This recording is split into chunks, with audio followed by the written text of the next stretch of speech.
So long before I came to Japan, I had a friend who used to be obsessed with this country. I'm sure we all know someone like this. He would often talk about how Japan had the best cities, the best culture, the best food, the best music, the best cars, the best machines, the best everything.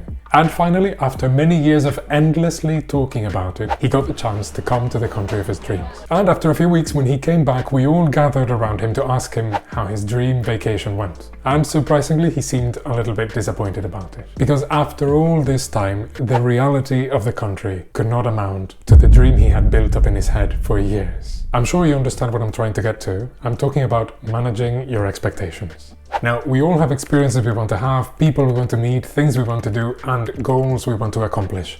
But the more you dream about them, the more you bring those goals to a place that is basically unachievable in reality. So my friend had this dream of coming to Japan because for him this country was the perfect utopic land. But when he came here, he quickly realized that Japan is a very real and human place with very real and human imperfections. Because just like anywhere else on earth, Japan is not a perfect place. Don't get me wrong, I love living in Japan and I love working here. And in fact, it has given us the opportunity to live many experiences that we wouldn't have been able to have anywhere else in the world. But despite all that, I always think it's important to remain grounded and to keep an objective point of view.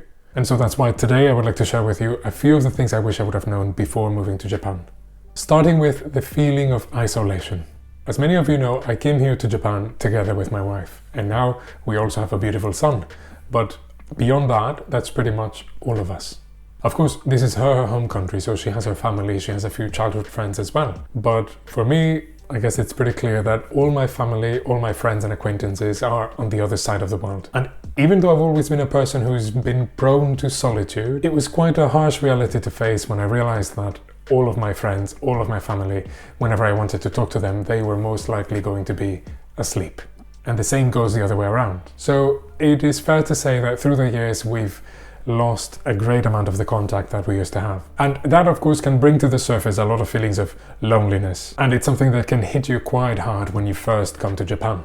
And on the other hand, people here tend to be very busy. The work culture is so demanding that for many of them, it's very difficult to socialize outside of their pre-existing social circle.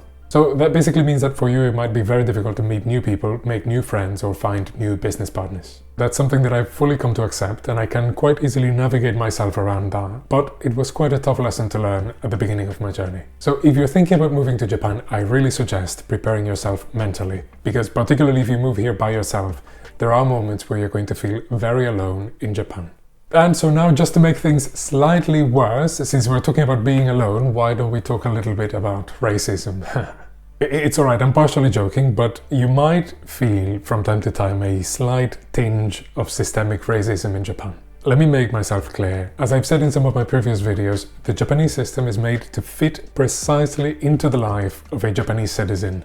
But you are not a Japanese citizen. Therefore, inevitably there are going to be times where you will not fit into the system. And that means that things are not going to work out the way you want. And when you boil it down to its simplest term, it's only because you are who you are.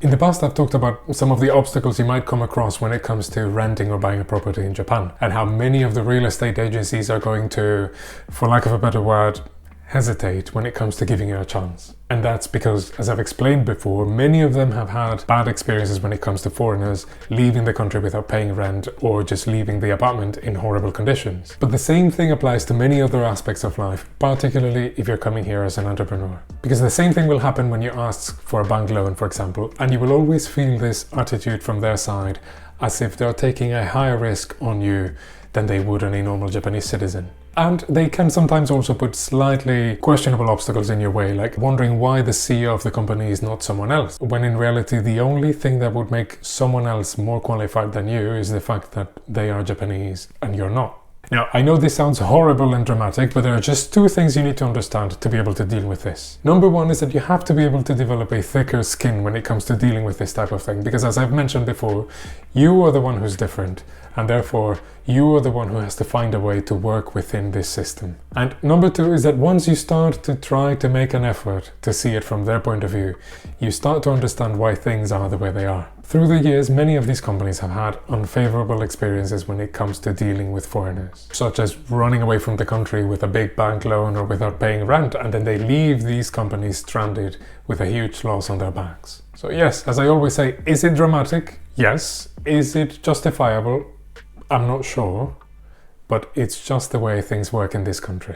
Now, next I want to talk about the difference between being a tourist and a resident. Now, this sounds very obvious, but you'd be surprised at the amount of people who are not able to make that switch. And when they come to a new country to live and to work, they still have the tourist mentality, where everything is nice, everything is new, everything is fascinating, let's just look at all the attractions and be fascinated by our surroundings. But when you come here to live and work, now you're inside the system, you're part of the system. And so the faster you can realize it, the faster you'll be able to move on and begin making progress. I've had friends who've completely burned through all their savings when they come here because they start going to all the interesting places, they start enjoying all the fascinating attractions of the city, and they forget that they have to survive. So the only advice that I have for you in that regard is that you have to be able to quickly make the switch from being a foreigner or being a guest to being a resident and a productive member of society.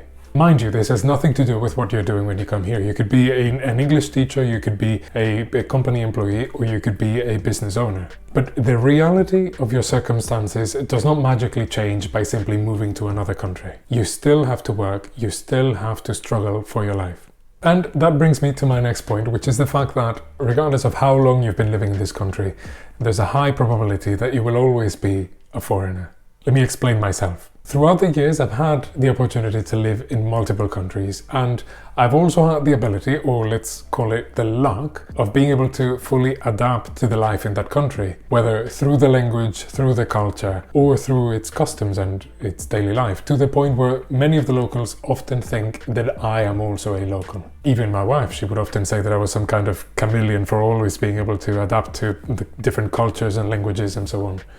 But here is a different beast altogether, because whether you want or not, you will always have differences that can be spotted a mile away. And I think the faster you accept that, the happier you'll be. For many years, there has always been this discussion online about how when you come to Japan, you will never be accepted into the society, you will never be fully integrated, and you will always be a foreigner. And people always talk about those things with resentment.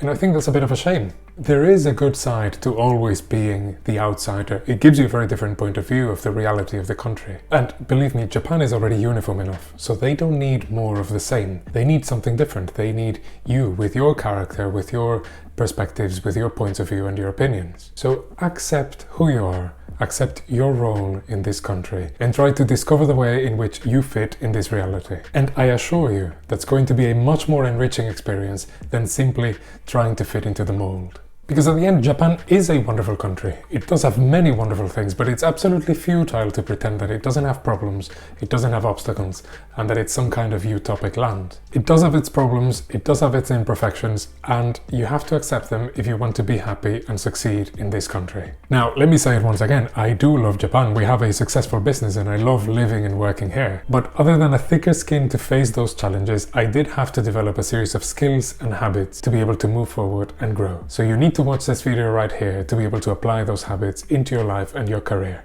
Take care, and I'll see you next time.